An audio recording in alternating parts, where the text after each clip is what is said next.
जय हिंद दोस्तों, मैं आदित्य द्विवेदी आप सभी का स्वागत करता हूं आपके अपने YouTube चैनल आदित्यांजल जीएस क्लासेस में। मेरे प्यारे विद्यार्थियों, भारत के इतिहास के इस सामान्य अध्ययन की जो श्रृंखला लेकर हम चल रहे थे, उस अध्ययन की श्रृंखला में हमने इतिहास का वर्गीकरण 3 कालखंडों में किया था और उस 3 कालखंडों में हमने 2 का अध्ययन कर लिया था। एक प्रागैतिहासिक काल यानी कि पाषाण काल के बारे में, किसके बारे में? पाषाण काल के बारे में, और दूसरा आद्य ऐतिहासिक काल जिसमें हमने किसके बारे में देखा था? सिंधु घाटी सभ्यता के बारे में। किसके बारे में? सिंधु घाटी सभ्यता के बारे में। तो इन दोनों के वीडियो आपके भारतीय इतिहास की प्लेलिस्ट में पड़े हैं, तो आप वहां से जाकर देख सकते हैं। अब आज से जो हम शुरू करने वाले हैं, इतिहास का मुख्य बिंदु है वो कौन सा है? ऐतिहासिक काल। किसको देखेंगे? ऐतिहासिक काल को। क्लियर? चलिए, आज हम किसके बारे में अध्ययन करेंगे? ऐतिहासिक काल के बारे में। जैसा कि हमने बताया था, यह वह कालखंड है जहां पर हमें लिखित साक्ष्य भी बहुत सारे मिले हैं और उन लिखित साक्ष्यों को मानव द्वारा पढ़ा भी गया है। तो ये जो कालखंड कहलाता है वो कौन सा है? आज मतलब ऐतिहासिक काल यानी कि लिखित साक्ष्य। क्या? लिखित जो साक्ष्य हैं वो साक्ष्य भी मिले हैं और उन्हें पढ़ा भी गया है। क्या किया गया है? पढ़ा भी गया है। और इसके अंतर्गत हम 3 चीजों को देखते हैं। एक तो प्राचीन भारत, किसके बारे में देखेंगे? प्राचीन भारत के बारे में देखेंगे। और दूसरा किसके बारे में देखेंगे? मध्यकालीन भारत। किसके बारे में? मध्यकालीन भारत के बारे में देखेंगे। और अंतिम में किसके बारे में देखेंगे? आधुनिक काल। क्या? आधुनिक भारत के बारे में। किसके बारे में देखेंगे? आधुनिक भारत के बारे में। तो ये क्या कहलाएगा? हमारा ऐतिहासिक काल। सबसे पहले हम ये देखते हैं, जैसा कि हमने पहले ही देखा कि यहाँ पे लिखित साक्ष्य भी मिले हैं और पढ़ा भी गया है, प्लस यहाँ से पुरातात्विक भी साक्ष्य मिले हैं। तो ऐसे कौन से स्रोत हैं जिससे हमें ऐतिहासिक काल की जानकारी मिलती है? क्या मिलती है? ऐतिहासिक काल को या ऐतिहासिक काल की जानकारी के जो स्रोत हैं उनको हम देख लें तो एक बहुत बड़ा सा हिस्सा स्पष्ट हो जाएगा। एक अच्छा आधार या पृष्ठभूमि आपकी बन जाएगी और यहाँ से भी ढेर सारे प्रश्न पूछते हैं, उनको भी हल करने में क्या होगी? बेहद आसानी होगी। तो आइए हम देखते हैं कि भारतीय ऐतिहासिक काल के जानकारी के स्रोत। क्या देखेंगे? जानकारी के स्रोत हैं। इन जानकारी के स्रोतों को हमने 3 वर्गों में रखा है। कितने वर्गों में रखा है? 3 वर्गों में रखा है। जो पहला वर्ग निकल के आता है उसे बोला जाता है पुरातात्विक स्रोत। क्या बोला जाता है? पुरातात्विक। क्या बोला जाता है? पुरातात्विक स्रोत। क्लियर है? और इस पुरातात्विक स्रोत में हम अभिलेख और सिक्कों के बारे में देखते हैं। किसके बारे में देखते हैं? अभिलेख और सिक्कों के बारे में। जो दूसरा स्रोत है वो है विदेशी यात्रियों के। क्या? विदेशी यात्रियों के यात्रा वृत्तांत। क्या है? यात्रा वृत्तांत। जैसे हम देखते हैं कि मेगस्थनीज आता है, अलबरूनी आता है, फायान आता है, हेनसांग आता है, अब्दुल रज्जा। तो ये तमाम विदेशी यात्री भारत में आते हैं और अपने यात्रा वृत्तांत को लिखते हैं, लेखनबद्ध करते हैं, जिससे हमें भारतीय इतिहास की क्या मिलती है? जानकारी मिलती है। जो तीसरा बड़ा स्रोत है वो है साहित्यिक स्रोत। कौन सा है? साहित्यिक स्रोत। कौन सा हो गया?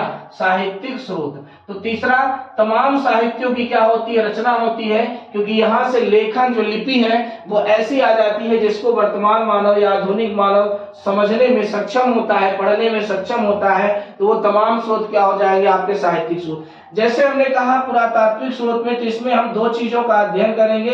एक तो सिक्कों के बारे में। किसके बारे में? सिक्कों के बारे में। और दूसरा हम देखेंगे अभिलेखों के बारे में। किसके बारे में देखेंगे? अभिलेखों के बारे में। ऐसे अभिलेख जिनको क्या किया गया है? पढ़ा गया है। विदेशी यात्रियों के बारे में हम देखेंगे ही, प्लस साहित्यिक ये जो स्रोत है, इस साहित्यिक स्रोत को हम 2 वर्गों में बांटते हैं। कितने वर्गों में? 2 वर्गों में बांटते हैं। एक होता है आपका धार्मिक। कौन सा?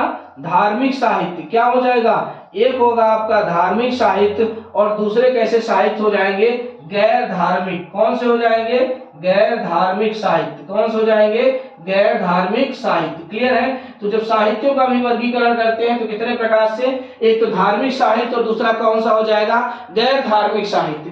अब जब धार्मिक साहित्य का हम वर्गीकरण करेंगे तो इसका भी 2 भाग बनाएंगे। क्या बनाएंगे? 2 भाग बनाएंगे। एक होगा ब्राह्मण धर्म। कौन सा? ब्राह्मण धर्म के साहित्य। किसके बारे में देखेंगे?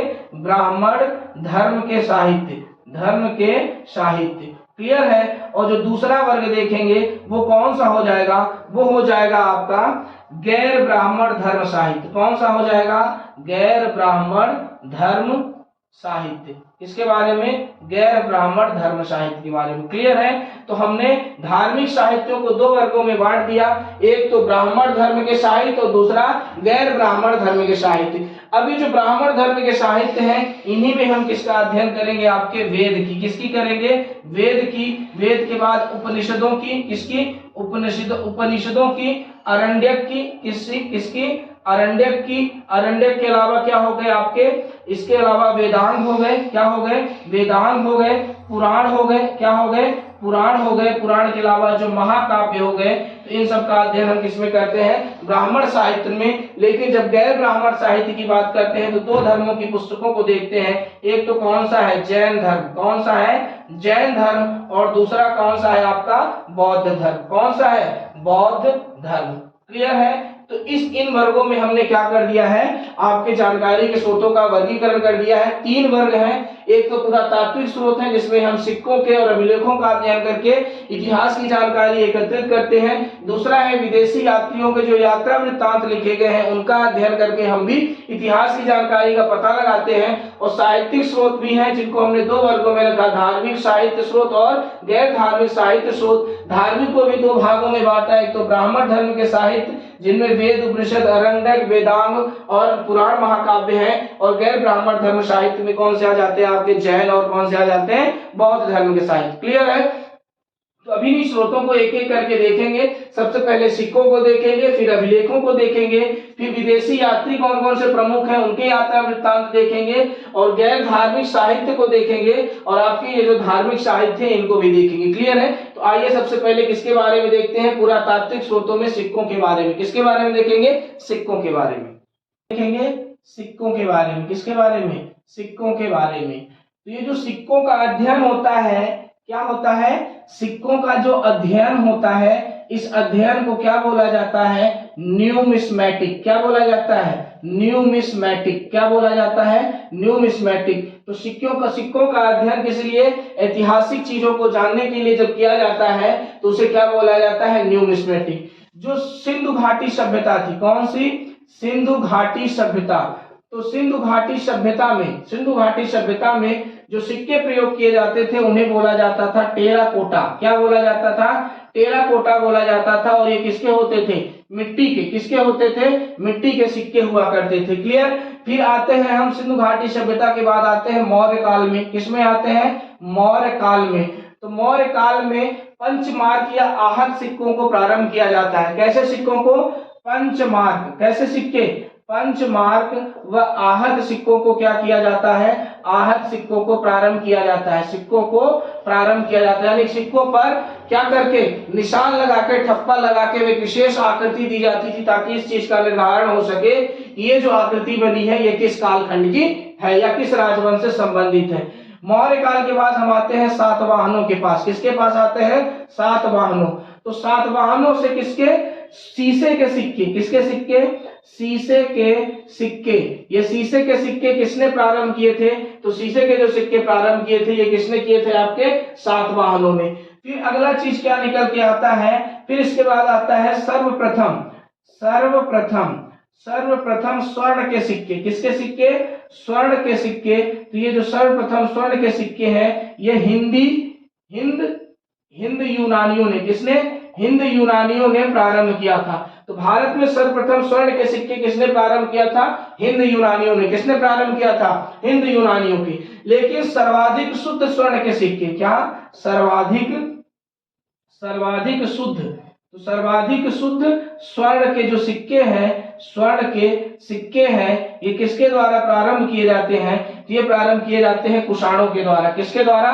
कुषाणों के द्वारा। कुषाणों में भी कनिष्क के द्वारा, क्योंकि उस समय हिंदकुश पर्वत के पास सोने की खदानें मिलती हैं। यही कारण है कि इस समय में क्या होता है? सर्वाधिक शुद्ध सोने के सिक्कों का प्रारंभ किया जाता है। फिर जो अगली चीज निकल के आती है वो क्या निकल के आती है? कि सर्वाधिक चांदी के सिक्के। क्या? सर्वाधिक चांदी के सिक्के। तो सर्वाधिक चांदी के सिक्के किसके द्वारा प्रारंभ किए जाते हैं? गुप्त के द्वारा। किसके द्वारा? गुप्त वंश में। किसमें? गुप्त वंश में भी किसके द्वारा? चंद्रगुप्त द्वितीय, जिसे विक्रमादित्य कहा जाता है, उसके द्वारा सर्वाधिक चांदी के क्या किए जाते हैं? सिक्के प्रारंभ किए जाते हैं। क्लियर है? यहां तक की बात है। और देखते हैं सिक्कों के बारे में। फिर क्या निकल के आता है, मयूर शैली के, किसके, मयूर शैली के। तो मयूर शैली के सिक्के, मयूर शैली के सिक्के किसके समय मिलते हैं, तो ये मिलते हैं समुद्रगुप्त के समय। किसके समय, समुद्रगुप्त के समय। और समुद्रगुप्त के सिक्कों में ही क्या दिखाया गया है, समुद्रगुप्त को वीणा बजाते हुए, कैसे दिखाया गया है, वीणा बजाते हुए दिखाया गया है। फिर हम बात करते हैं कौड़ी, किसकी बात करते हैं, कौड़ी। तो कौड़ी का प्रारंभ, सिक्कों के रूप में कौड़ी का प्रारंभ कौन करता है, गुप्त वंश करते हैं। कौन करते हैं, गुप्त वंश करते हैं। फिर इसके बाद आता है चमड़े के, किसके, चमड़े के सिक्के। तो ये जो चमड़े के सिक्के थे, ये चमड़े के सिक्के किसके समय में प्रारंभ किए जाते हैं, तो हुमायूं के समय। किसके समय, हुमायूं के समय। क्लियर है। और फिर अंतिम में आता है सिक्कों के रूप में रुपया। तो रुपया का प्रारंभ या रुपया का चलन कौन प्रारंभ करता है, तो शेर शाह सूरी। किसके समय में, शेर शाह सूरी के समय में। किसके समय में, शेर शाह सूरी के समय में किसका प्रारंभ होता है, रुपयों का चलन। तो हमने सिक्कों के अध्ययन को क्या देखा कि न्यूमिस्मेटिक कहा जाता है। सिंधु घाटी में जो सिक्के थे वो टेराकोटा यानी कि मिट्टी के हुआ करते थे। पंचमार्क या आहा सिक्कों का प्रारंभ मौर्य काल में होता है। सर्वाधिक शीशे के सिक्के या शीशे के सिक्कों को प्रारंभ करने वाला वंश कौन था, सातवाहन था। सर्वप्रथम स्वर्ण सिक्के इंडो ग्रीक यानी हिंद यूनानियों द्वारा प्रारंभ किए जाते हैं। सर्वाधिक शुद्ध सोने के सिक्के जो चलाए जाते हैं वो किसके द्वारा चलाए जाते हैं, कुषाणों के द्वारा चलाए जाते हैं। और फिर हमने देखा किसके बारे में, सर्वाधिक चांदी के सिक्के गुप्तों के द्वारा। मयूर शैली के जो सिक्के थे समुद्रगुप्त के द्वारा। कौड़ी को सिक्के के रूप में प्रारंभ गुप्त वंश ने किया था। चमड़े के सिक्कों का प्रारंभ हुमायूं ने किया था। और रुपया का चलन किसके द्वारा किया जाता है, शेर शाह सूरी के द्वारा। क्लियर है। तो सिक्कों के बारे में ये पृष्ठभूमि पता चल गई। अब हम किसके बारे में देखेंगे, अभिलेखों में। तो अभिलेख क्या होते हैं, कितने प्रकार के होते हैं और कौन से प्रमुख अभिलेख हैं जो भारतीय इतिहास के बारे में जानकारी देते हैं। क्लियर है। तो अभिलेख, तो अभिलेख है क्या, तो अभिलेख क्या है कि लिपि को लेखनबद्ध करके जानकारी को प्रस्तुत करने का जो तरीका होता है उसे क्या कहा जाता है, अभिलेख कहा जाता है। क्या कहा जाता है, अभिलेख कहा जाता है। यानी कि साक्ष्यों को लिपिबद्ध रूप से क्या करना, तैयार करना, लिखना क्या कहलाता है, अभिलेख कहलाता है। अभिलेख आपके हर प्रशासकीय विभाग के निजी संस्थानों के भी होते हैं जो आंकड़े और डाटाओं को क्या करते हैं, एकत्रित या संग्रहित करके सुरक्षित करके रखते हैं। जैसे हम न्यायालय का भी अभिलेख देखते हैं तो सर्वोच्च न्यायालय का अभिलेख किस अनुच्छेद में 129 आर्टिकल में दिया गया है। इसी तरीके से अभिलेख क्या होता है, तो अभिलेख होता है जानकारी को, किसको, जानकारी को लिपिबद्ध करना। क्या करना, लिपिबद्ध करना। क्या करना, लिपिबद्ध करना क्या कहलाता है, अभिलेख। और जो इसका अध्ययन होता है भैया, तो जो इसका अध्ययन होता है इसको बोला जाता है एपिग्राफी। क्या बोला जाता है, एपिग्राफी। क्या बोला जाता है, एपिग्राफी। लेकिन यहाँ पर हम जिन अभिलेखों का अध्ययन करेंगे वो सामान्यतः कैसे होंगे, पत्थरों पर खुदाई करके बनाए गए अभिलेख है। कैसे, पत्थरों पर खुदाई करके अभिलेख बनाए गए हैं। तो ये 3 प्रकार के होंगे। मुख्यतः कितने प्रकार के होंगे, 3 प्रकार के होंगे। एक होगा स्तंभ लेख। क्या होगा, स्तंभ लेख। जैसे हेलियोडोरस का स्तंभ लेख है ना।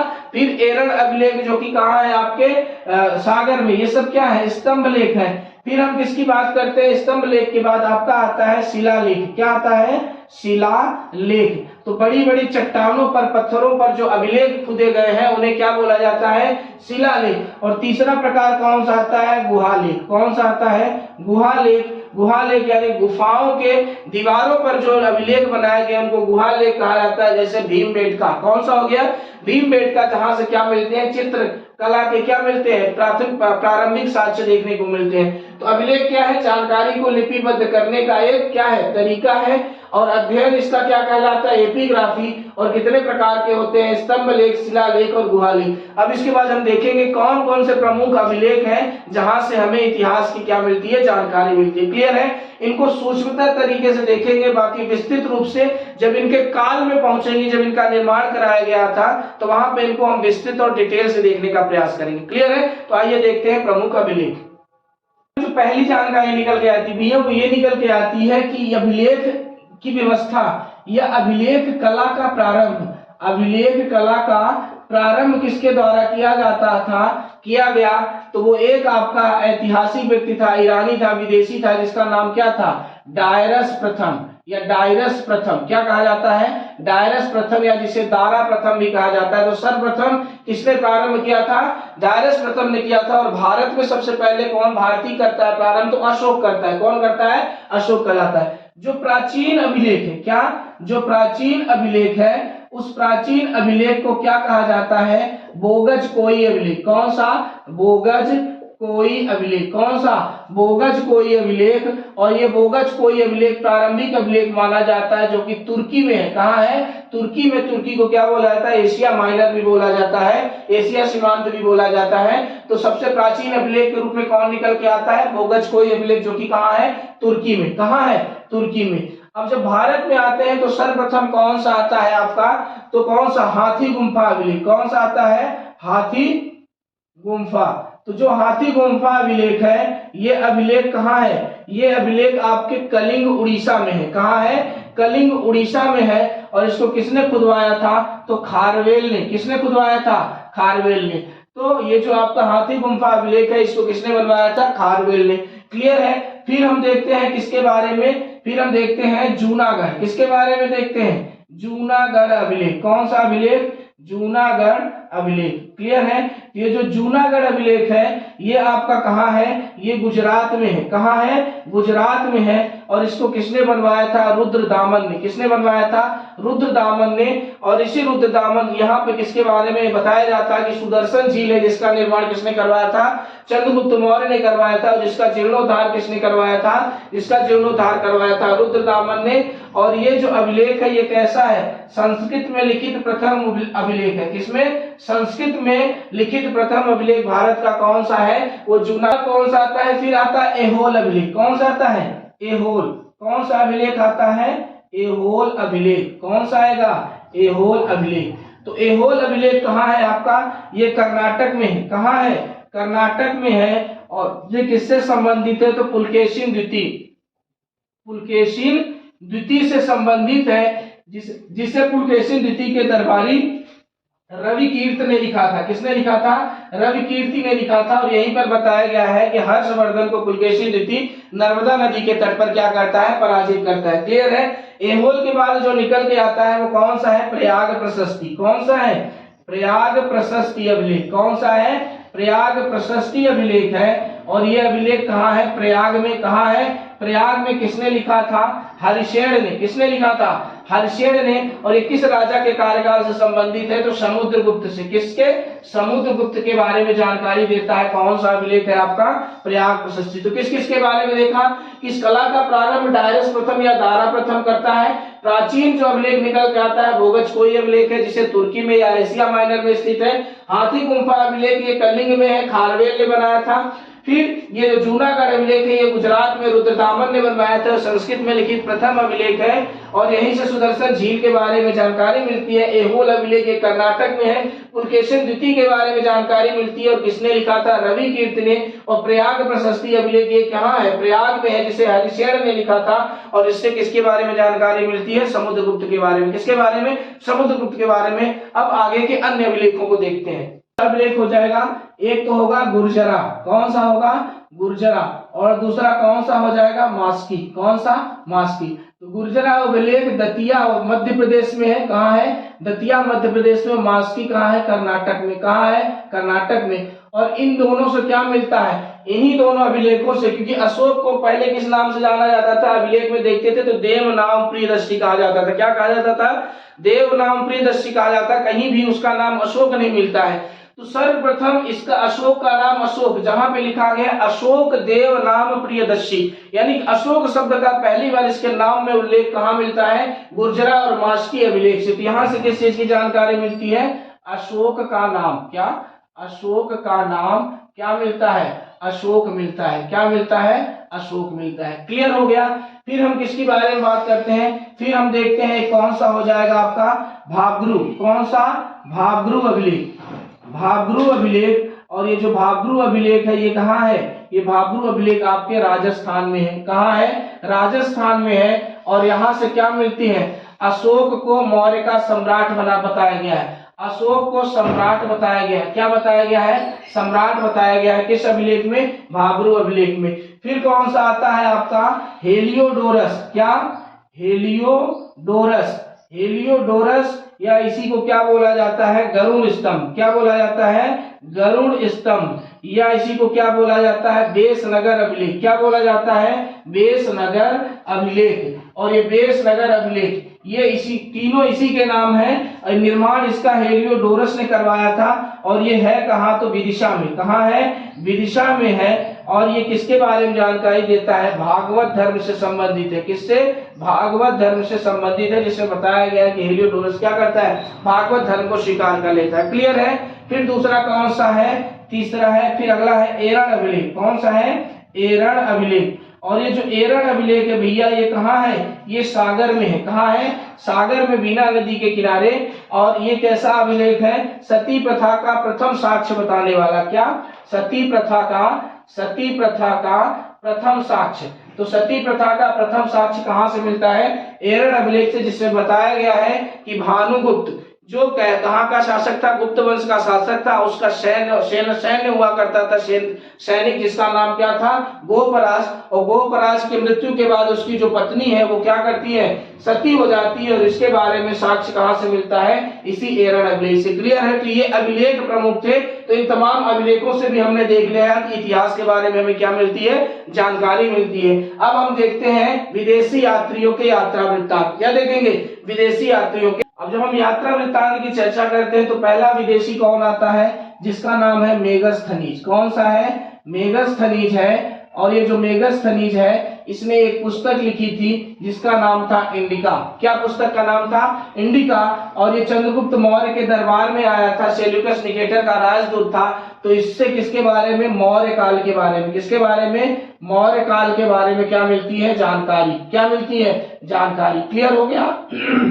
फिर जो अगला देखते हैं यात्री, वो कौन निकल के आता है, वो अगला यात्री है आपका जिसका नाम है फाहियान। क्या नाम है, फाहियान। और ये जो फाहियान था ये किसके दरबार में आता है, ये दरबार में आता है आपके चंद्रगुप्त द्वितीय। किसके दरबार में, चंद्रगुप्त द्वितीय, जिसे क्या बोला जाता है, विक्रमादित्य। क्या बोला जाता है, विक्रमादित्य बोला जाता है। और ये कहाँ का था, चीन का यात्री था। कहाँ का यात्री था, चीन का यात्री था। और जो इसकी पुस्तक थी उसका नाम था फो क्यू की। क्या नाम था इसका, फो क्यू की। तो फो क्यू की नामक यात्रा वृत्तांत वाली पुस्तक में इसने इसकी चर्चा की है। और इसी में बताया है कि विश्व की सर्वश्रेष्ठ जलवायु किसको बताया है, मालवा को। फिर फाहियान के बाद कौन आता है, ह्वेनसांग। कौन आता है, ह्वेनसांग। कौन आता है, ह्वेनसांग। और ये जो ह्वेनसांग है ये किसके दरबार में आया था, तो हर्षवर्धन के दरबार में। किसके दरबार में, हर्षवर्धन के दरबार में आता है।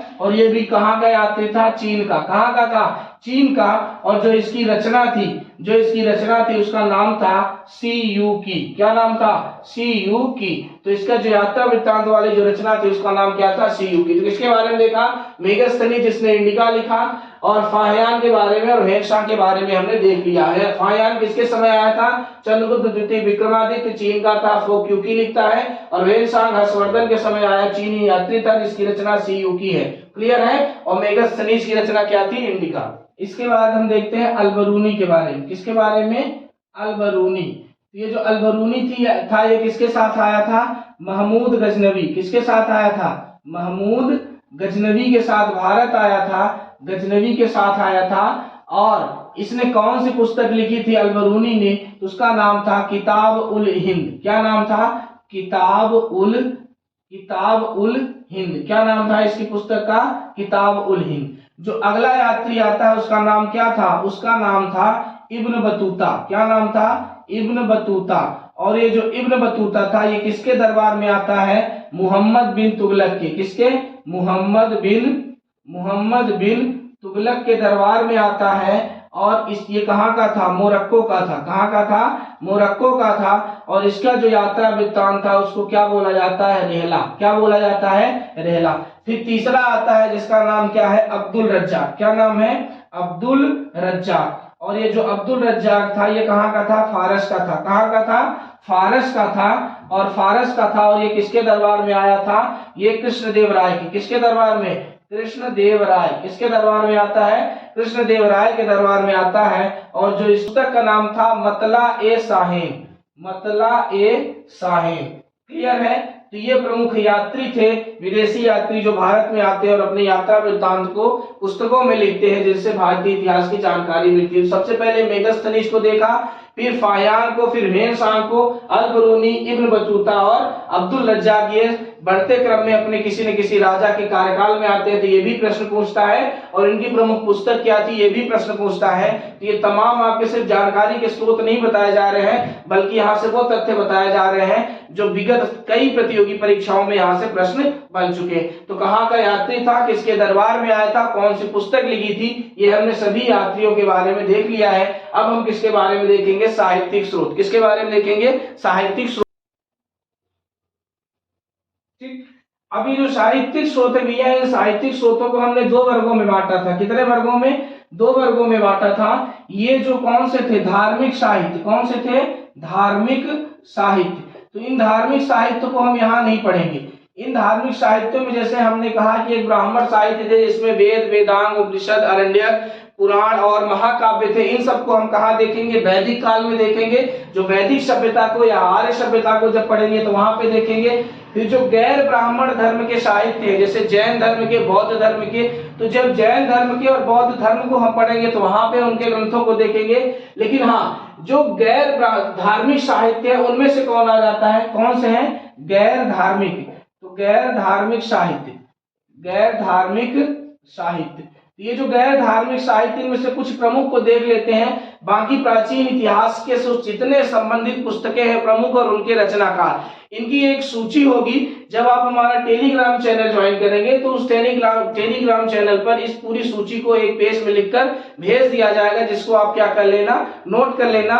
और थोड़ा थोड़ा करके अगर डेली एक पेज का रहेगा और प्रतिदिन अगर 10-10 मिनट उसको पढ़ते रहोगे तो एक आध हफ्ते में वो सारी रचनाएं आपके लिए क्या हो जाएंगी, आपको याद हो जाएगी। क्लियर है। लेकिन फिलहाल प्रमुख कौन कौन सी रचनाएं देखते हैं। तो एक तो आती है कौन सी, अर्थशास्त्र। कौन सी आती है, अर्थशास्त्र। अर्थशास्त्र के बाद कौन सी आती है, मुद्रा राक्षस। कौन सी आती है, मुद्रा राक्षस। मुद्रा राक्षस के बाद कौन सी आती है, राजतरंगिणी। कौन सी आती है, राजतरंगिणी, है ना। अब ये जो अर्थशास्त्र है किसने लिखा था, चाणक्य ने। किसने लिखा था, चाणक्य ने। मुद्रा राक्षस विशाख दत्त ने। किसने लिखा था, विशाख दत्त ने। राजतरंगिणी किसने लिखा था, कल्हड़ ने। किसने लिखा था, कल्हड़ ने, जो कि जम्मू कश्मीर के इतिहास को बताती है। इसके अलावा कालिदास की तमाम पुस्तकें थी। कालिदास के अलावा देखोगे तो और बहुत सी हैं, जैसे शूद्रक की मृच्छकटिकम हो गई और बुद्ध चरित्र हो गई, किसकी, आपके अश्वघोष की। इस तरह से तमाम पुस्तकें। लेकिन बुद्ध चरित्र कैसी हो जाएगी, धार्मिक पुस्तक हो जाएगी। तो इसके अलावा इन सब चीजों को हम क्या करेंगे, इन चीजों को हम कहाँ पे देखेंगे, धार्मिक साहित्य को वैदिक सभ्यता और जैन बौद्ध धर्म में देखेंगे। तो आज का ये वीडियो किसको लेकर था, आपके इतिहास जानने के स्रोत को लेकर था, जिसमें हमने बहुत सारे इंपॉर्टेंट चीजों को पढ़ा है। अब जो अगला वीडियो होगा उस वीडियो में हम वैदिक सभ्यता या आर्य सभ्यता को बड़े विधिवत तरीके से पढ़ेंगे। उसके दो वर्गों में उसका विभाजन करेंगे, एक तो ऋग्वैदिक काल और दूसरा उत्तर वैदिक काल था। इनकी उत्पत्ति कहाँ से हुई थी, इनका मूल स्थान कहाँ से हुआ था, मतभेद कहाँ से हुआ था, इनके प्रमुख ग्रंथ कौन कौन से थे, कब बनते हैं, उनकी विशेषता क्या है, या उनसे बनने वाले प्रश्न कौन है, ये सब देखेंगे। इसके अलावा वह दोनों समय की सामाजिक, आर्थिक, राजनीतिक और धार्मिक स्थितियों को देखेंगे और दोनों के मध्य अंतर देखेंगे। प्लस वैदिक सभ्यता और सिंधु घाटी सभ्यता, इन दोनों के मध्य भी अंतर देखेंगे। तो मिलते हैं नेक्स्ट वीडियो में। सदैव की तरह कहूंगा, माता पिता, गुरुजनों, किसानों और सैनिकों का आप सम्मान कीजिए, क्योंकि ये हमारे और राष्ट्र के अस्तित्व के निर्माता है। मिलते हैं नेक्स्ट वीडियो में, तब तक के लिए आप सभी को जय हिंद।